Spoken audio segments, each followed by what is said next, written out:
avec Fréquence Plus. Surprenez votre famille et vos amis grâce au grand chef de Bourgogne-Franche-Comté. Cette semaine, je suis à Nuits-Saint-Georges en Côte d'Or, toujours en compagnie du chef Jérémy Combeau dans les cuisines du restaurant La Gentilhommière. Bonjour chef. Bonjour Charlie. Alors un nouveau plat, et là aujourd'hui nous partons sur un quasi de veau braisé comme une blanquette avec son risotto de vie japonais et ceci aux agrumes. Alors un quasi de veau.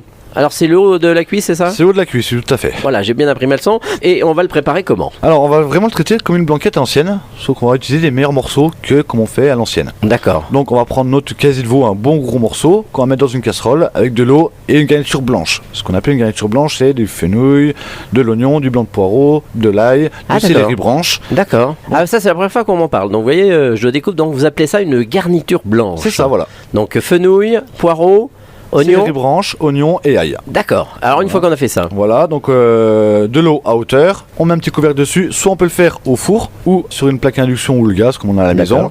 On le laisse cuire pas trop fort et à peu près 1h30. Il faut qu'il reste rosé à cœur.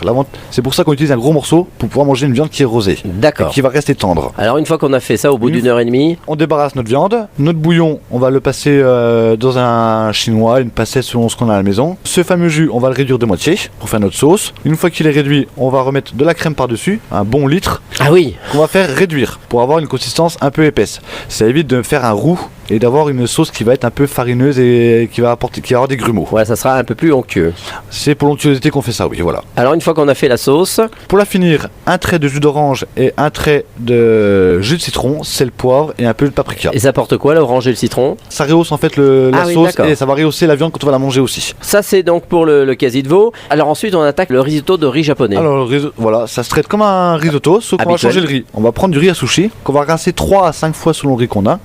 Et après on va le traiter directement comme un risotto. Donc échalotes ciselées qu'on fait suer au beurre. On met notre riz dedans, on fait nacrer. Donc le nacrage, c'est faire devenir le grain de riz transparent.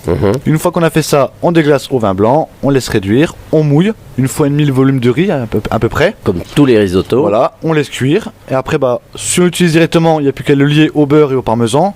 Si on veut le refroidir, pour stopper la cuisson, on va le mettre de côté. Et à la réchauffe, pareil, un peu de bouillon de légumes, un peu de beurre. On réchauffe, on le lie au beurre et au parmesan. Et les agrumes, donc on les rajoute quand? Les agrumes dedans, à la fin, au dernier moment. Ah oui. Pour pas qu'ils cuisent, justement, c'était juste pour agrémenter, avoir un petit peu de croquant dedans.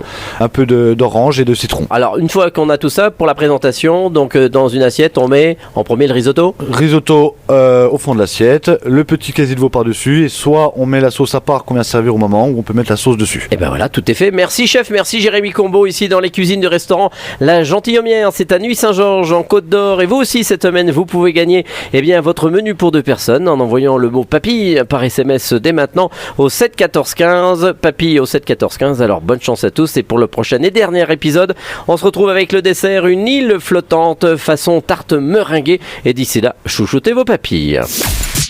Chaque semaine, découvrez les meilleures recettes des grands chefs de Bourgogne-Franche-Comté.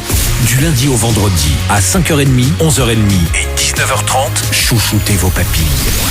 Fréquence Plus.